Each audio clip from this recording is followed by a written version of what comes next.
आज से 20-22 साल पहले कुछ ही समय हुआ था आश्रम में रहकर। बापूजी की आज्ञा से कहीं कहीं सत्संग करने बापूजी आज्ञा देते थे तो जाती थी। तो पहली बार गुरुदेव ने पंजाब भेजा था। पंजाब में बहुत पब्लिक, दिल्ली में खूब पब्लिक, इतने जितने आप लोग बैठे हैं खूब पब्लिक।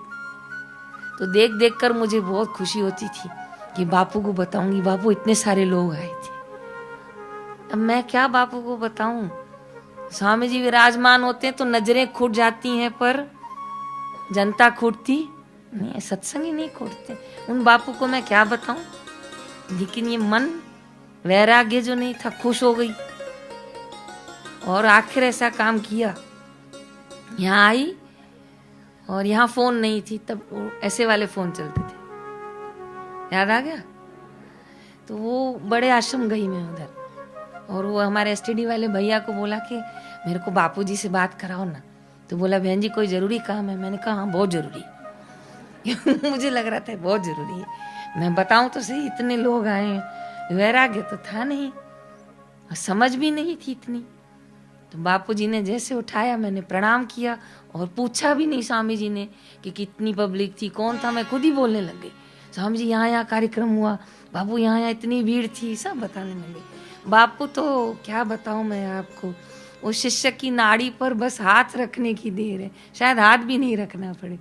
बापूजी मेरी आवाज़ से ही समझ गए कि भाई हवा भर गई है, भाई तो ये उड़ रही है। इससे पूछा भी नहीं है भाई तो कहाँ से आ रही है, कुछ भी नहीं पूछा, मैं खुद ही बोलने लग गई। फिर बापू बहुत प्रेम से सुन लिए सब, कहा हाँ ठीक है बहुत अच्छा। कागज पेन है तुम्हारे पास? मैंने कहा हाँ बापू। पंचामृत पढ़ती हो? जी बापू। तो लिखो जो मैं लिखवा रहा हूँ।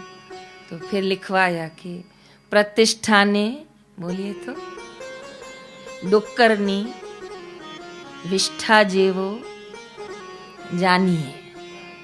गुजराती था, मुझे थोड़ा कम समझ में आ रहा। फिर बापू ने साफ साफ समझाया कि प्रतिष्ठा को सुअर की विष्ठा समझना चाहिए।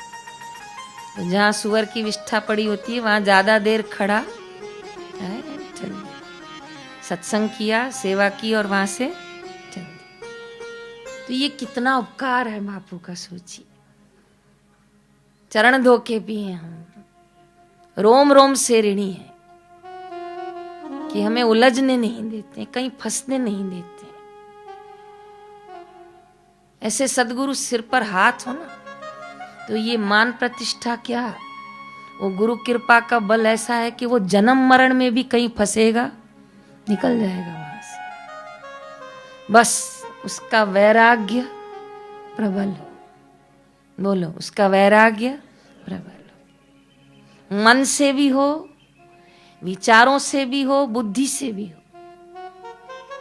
मैं बाहर का नहीं खाता, मैं बाहर का नहीं खाता, मैं बाहर का नहीं खाता। सैंडविच खोला और अंदर की पूरी सब्जी खा गया। मैं बाहर का नहीं खाती, मैं बाहर का नहीं खाती। डोसा खोला, अंदर की सब्जी खा गई। ये क्या किया?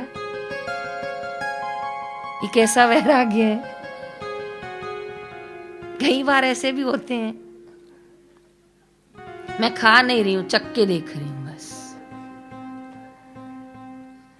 क्षण भंगुर वैराग्य होता है। आता है फिर चला जाता है, फिर आता है फिर चला जाता है। फिर किसी की मृत्यु देखेंगे फिर खड़े हो जाएंगे। लेकिन कैसा वैराग्य भगवान बुद्ध का, जयराम जी की। बस वो बच्चा देखा और क्या देखा, बुड्ढा देखा और फिर मुर्दा देखा, अर्थी देखी और राजमहल छोड़कर चल पड़े, भगवान बुद्ध बन गए। ऐसा वैराग्य प्रबल हो। तो कई बार बहुएं आपसे कड़वा चले ना, बुरा नहीं माना करो, सोचा करो कहीं से तो वैराग्य आएगा। बहू कई बार कहती है कब जा रहे हो आश्रम? हाँ बोलो जा रहे हैं।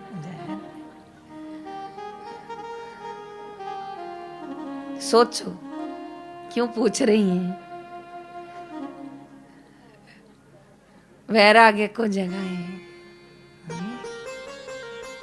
जयराम जी की। पूर्ण वैराग्य हो, सच्चा वैराग्य हो, ज्ञानमय वैराग्य हो, गुरु कृपामय वैराग्य हो, फिर तो माला माल हो जाओगे।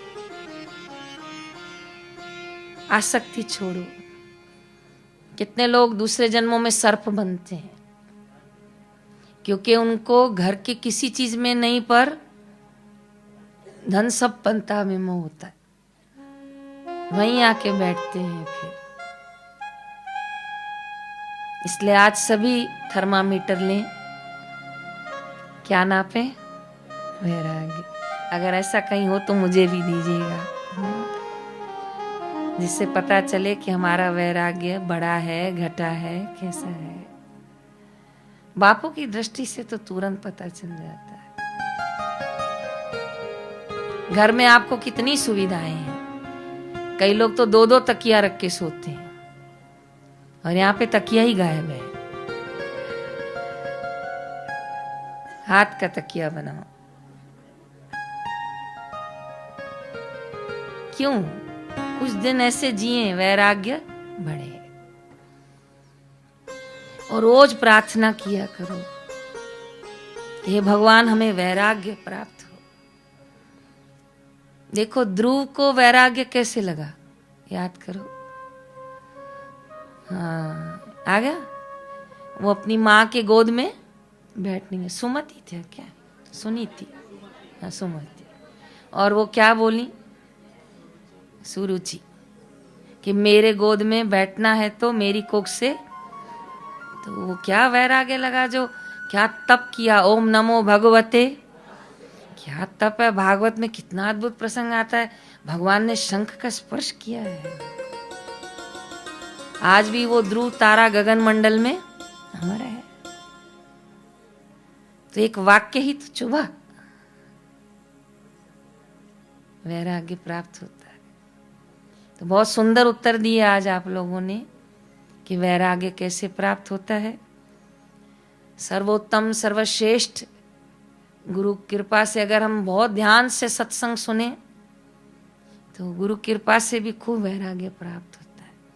बापूजी एक प्रसंग नहीं बताते हैं कि एक साध्वी थी और उन्होंने अपने जैसा पुतला बनाया, फिर उसका ढक्कन खोल के अंदर रोज उसमें खाना डालती थी, मल्लिका। और 7वें दिन वो ढक्कन खोला तो बदबू आई। ऐसे प्रसंग सुना करो। ये तन विष की बेल रे, गुरु अमृत की खान। कई लोग समोसा नाम सुनते ना मुंह में पानी आ जाता है। समोसा, ये 2 मेरे लाना। पकोड़े, मुंह में पानी आ जाता है। आइसक्रीम, मुंह में पानी आ जाता है। लेकिन उस समय गुरु के ज्ञान से अपने आप को अंकुश लगाया कि आज तक कितने पकोड़े खाए, आज तक कितने समोसे खाए। जय राम जी की। बस आखिरी पूरा करती हूँ। आज तो बापूजी के ही वचन मुझे स्मरण में आ रहे हैं।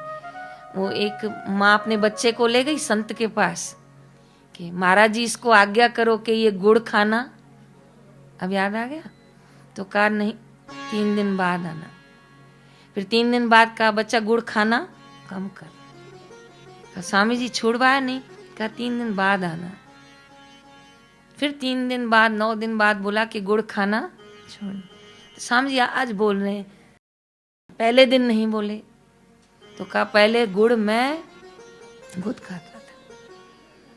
तो हम बच्चों को कैसे बोलें कि तुम पेप्सी मत पियो। वो बच्चे चले जाते हैं तो माँ ही 2 घूंट चढ़ा देती है। पहले हम स्वयं वैराग्य को प्राप्त हों, तो फिर बच्चे भी हमारी बात सुनेंगे, समझेंगे और अपनाएंगे। जय श्री कृष्ण।